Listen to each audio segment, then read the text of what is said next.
Welcome to HealHer, Rise from Trauma and Grief, the space where you reclaim your emotional wholeness, honor your healing journey, and step into the fullness of who you truly are.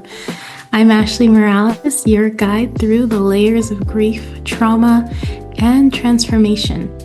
Today's episode is one that will change the way you experience your emotions, especially the ones that seem to come out of nowhere and take over, your triggers. If you've ever felt like an emotional ambush hit you when you least expected it, this episode will give you the tools to navigate that experience with grace and control. So what are we going to be covering today? We're going to go over the science behind emotional triggers and flashbacks, a simple 3-step technique to regain control in the moment, holistic healing tools such as herbs, nutrition, mindfulness for emotional balance, and finally, a powerful reframe. The reframe is triggers as messengers, not enemies. So let's dive in. Hello! I'm so glad you're joining me and most certainly hope you are cozy. I had such a beautiful day today, enjoying the rainfall. I was outside a lot in the rain and in the sun as it was passing through, and now listening to the birds. I'm all warm in my blanket, so I hope you are too. I have to confess though, I am one of those strange people that are energized and completely happy when it's cloudy. So if this gloominess is getting you down, just keep in mind there are only 17 more days until it's officially spring. Now, let's get into why we are really here. Triggers. First of all, we need to understand the science of triggers and emotional flashbacks. Triggers aren't random. They are your brain's way of alerting you to something that once felt unsafe. When your nervous system senses a reminder, whether it's a smell, a phrase, or even a certain energy in a room, it activates old emotional responses, sometimes from childhood. You can picture this like an overprotective security guard that keeps sending out flares and turning on flashing red lights and installing barbed wire. This is why your reaction can feel so much bigger than the moment itself. It's not just about what's happening right now. It's about the weight of what your body has held onto over time. Here's the thing. Triggers vary widely from person to person. Many different stimuli can be possible triggers, and they're often strongly influenced by past experiences. So these could be external triggers. So you can think of all of your senses, sounds, sights, smells, textures that elicit responses based on past experiences. For example, smelling a cologne that was worn by a loved one who has passed away can trigger grief. So internal triggers, those are strong feelings that arise based on past experiences. So an example of this would be making a doctor's appointment after a negative medical experience. This can trigger fear. Trauma triggers, those are strong feelings that arise based on past trauma, such as the sound of fireworks that can be trauma triggers for veterans of war. Symptom triggers are a physical change that can trigger a larger mental health symptom. And this can be maybe a lack of sleep, and this could trigger a worsening of tendencies to procrastinate or an inability to focus. And what's more, a response to a trigger can vary greatly as well. There could be physical responses like heavy breathing, sweating, crying. For some, a trigger can elicit emotional reaction like thinking, I am being attacked. For some, a trigger may cause an individual to experience a temporary setback and return to previously abandoned behaviors. And it may be challenging to maintain positive changes or progress that had been made. And after experiencing a trigger, a person may have big negative feelings, overwhelm, powerlessness, fear, and more. These feelings can be detrimental to mental health and are often a challenge to effectively address after they arise. The behavior that emerges after a trigger can range from relatively minimal, like crying, to serious, such as acts of violence. Someone exposed to a trigger may experience impaired judgment or awareness. So, if you've never personally felt the effects of triggers, just based on hearing this information, it is very clear why a reframe and tools can be so priceless. And for those of us that have experienced triggers personally, surely there's no denying the desire to rid ourselves of them for good. And here's the truth. The trigger itself isn't the problem. It's actually an invitation or an opportunity to shift how we respond.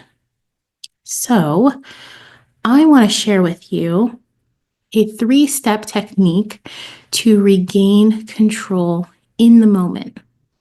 This is a technique I teach to my clients. It's very simple so that you can remember it in those moments when you're feeling out of control. And the more you use it, the more powerful it becomes. So step 1, pause and name it. When you feel a trigger rising, say to yourself, either out loud or internally. Sometimes we're not in a position to speak out loud. And it is a good idea, actually, when we are in those situations, to mouth it to ourselves because it is our body still in action. We can mouth to ourselves or say out loud, this is a trigger. Just that acknowledgement starts to put you back in control. Step number 2, breathe deeply. 3 seconds in, 3 seconds out. A deep breath signals to your nervous system that you are safe. So inhale for 3 seconds. Inhale, 2, 3, hold, 2, 3, exhale, 2, 3. Step number 3, redirect your energy. And this is done by bringing your awareness back to the present. One way that is very effective is something I call the 5, 4, 3, 2, 1 method. So take notice in that very moment of 5 things you can see, name them out loud. Notice 4 things you can feel. If you're standing, press your feet into the ground. If you're sitting, notice the support beneath you. Notice what other things you can find with your sense of touch. Maybe it's a feel of a fabric of the clothes you're wearing or the air from a fan that's on your face. Notice 3 things you can hear, 2 things you can smell, and finally 1 thing you can taste. And if there's nothing noticeable, try taking a sip of water or a bite of something nearby and name what you taste. And doing this brings you, really, it pulls your body out of the past and into the now. So those steps again are step 1, pause and name it. Step 2, breathe deeply, 3 seconds in, hold, 3 seconds out. Step 3, redirect your energy and come into the present with the 5, 4, 3, 2, 1 method.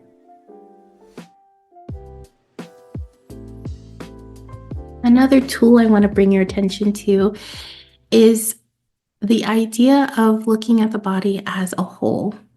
And we do this by holistically healing with herbs and nutrition, mindfulness, and all of this brings in an emotional balance. Your gut and your emotions are deeply connected. What you consume affects your emotional resilience. And if you've known me for any amount of time, you know how passionate I am about taking care of your gut, because foods rich in magnesium, like leafy greens, seeds, and dark chocolate, help regulate stress responses. I also want to bring attention to some very specific, supportive superfoods. And you may have heard of some of these, and you may have a superfood store that you can go in and collect these items separately. The first one is kava root, and it's used medicinally to help calm anxiety, reduce stress, and alleviate insomnia and restlessness. Next, tart cherries. They may offer nature's most powerful combination of cell rejuvenating antioxidants and rare plant compounds. Tart cherries naturally help the body to produce melatonin, which helps balance circadian rhythms. If you don't know what a circadian rhythm, that is our natural rhythm of sleep and awake. And when our melatonin is in balance, then our serotonin, our happy hormone, is also in balance. And that is really a beautiful picture when we are happy throughout our day and sleeping well at night. The next one is organic passion flower. And this was used traditionally in the Americas and later in Europe as a calming herb for anxiety, insomnia, seizures, and hysteria. And it's still used today to treat anxiety and insomnia. Passion flower contains calming, sleep-inducing phytochemicals. And scientists believe that passion flower works by increasing levels of a chemical called gamma aminobutyric acid, or GABA, in the brain. GABA lowers the activity of some brain cells, making you feel more relaxed. That is amazing. The next one is organic cranberries, which are a strong source of antioxidants that help you look beautiful inside and out. Cranberry also has been used both as food and medicine for centuries. Early settlers from England living in North America learned to use this berry both raw and cooked for many conditions. The next one is hyaluronic acid. This helps in the appearance of firmness of skin and overall vitality, helping to maintain healthy collagen. The acid keeps the skin moisturized and reduces the chance of wrinkles. There is also much speculation about its anti-aging properties as well. If you've ever heard of the blue zones, if not, please go research this. You will know that one of these zones is in a village called Yuzurihara in Japan. I hope I didn't butcher that. But their diet contains a lot of locally grown complex carbohydrates. Such as a very specific type of sweet potato, a sticky white potato, a potato root, and another gelatinous root vegetable concoction. Why is this important? Well, all of these happen to help with the production of hyaluronic acid. More studies are required, but anecdotally, the residents attribute the retention of their youthfulness and outliving their city-living children to their diets rich in hyaluronic acid. And no doubt, you know that there are so many connections between youthfulness and low stress. The last very important superfood I want to bring out is white American ginseng. And this can support healthy responses to physical and psychological stress. It may support healthy blood glucose levels, can support healthy cholesterol levels, and cardiovascular function, which all leads to less stress on the nervous system. An American Institute of Stress report adds that 77% of Americans regularly experience physical symptoms from stress. This stress is coming from just trying to balance daily life activities like working and spending time with loved ones. I mean, I feel that stress. I don't know about you. And what happens when we have that stress is it becomes hard to just sit and concentrate sometimes. And then when we feel the pressure of anxiety and exhaustion, sometimes we're turning to supplements and energy drinks, which these can pack a dangerous amount of vitamins such as taurine and guarana and other sugar substitutes. So adding in superfoods into our life is one thing, and adding in supplements that have lots of additives and preservatives and flowing agents that help these supplements run through their machines easier. All of these build up in our system. And these energy drinks can also leave users with an undesired crash. And constant exposure to these ingredients can be detrimental to health. So White American Ginseng encourages sustainable energy and clear concentration naturally without a crash. So I have my sources for getting these vital ingredients. If you already have yours, then I encourage you to please make sure you're taking these and making great use of them. If you don't have a source, I just want you to know that getting these vital ingredients is very impactful. And my sources are always organic and regeneratively grown.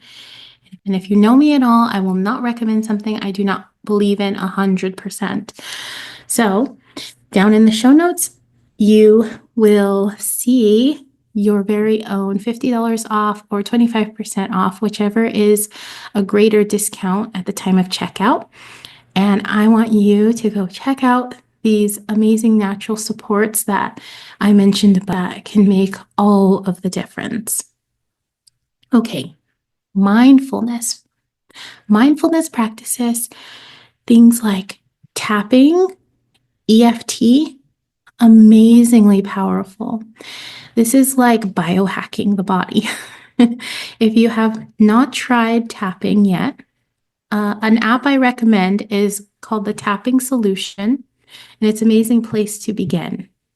Also, aromatherapy with some grounding essential oils is important for us to breathe in and apply on the skin when appropriate, so we can have some amazing benefits to calming the nervous system and supporting our bodies in feeling safe. Another important thing is intentional movement to create a strong foundation of emotional stability.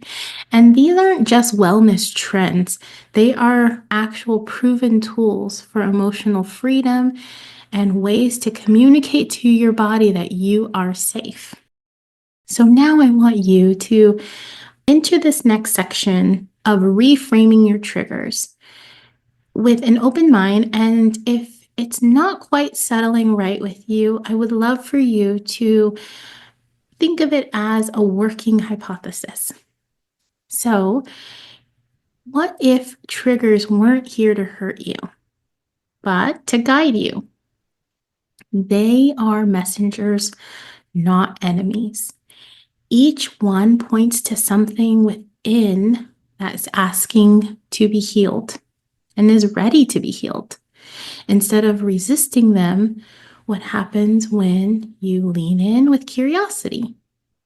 Here's a couple of questions you can ask yourself when a trigger is happening, and really lean in and don't think too much about this, because usually the first answer that comes up is the one our body says, this is it. So we can ask ourselves, what is this trigger trying to tell me? What part of me needs love and attention right now? How can I shift from fear to empowerment? Healing isn't about eliminating triggers. It's about responding to them in a way that honors your growth.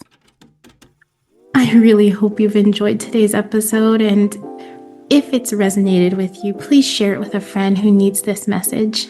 And if you're ready to take your healing deeper, I invite you to work with me inside my Organic Mental Health Journey program. This is where you go beyond coping. We heal from the root. So tap the link in the show notes to answer some questions about your specific healing journey and where you are in that journey. and then we can meet so we can learn more. Your healing is sacred, and you don't have to walk this journey alone. Until next time, be gentle with yourself. Remember, you have already survived 100% of your worst days. You are rising, you are healing, you are whole.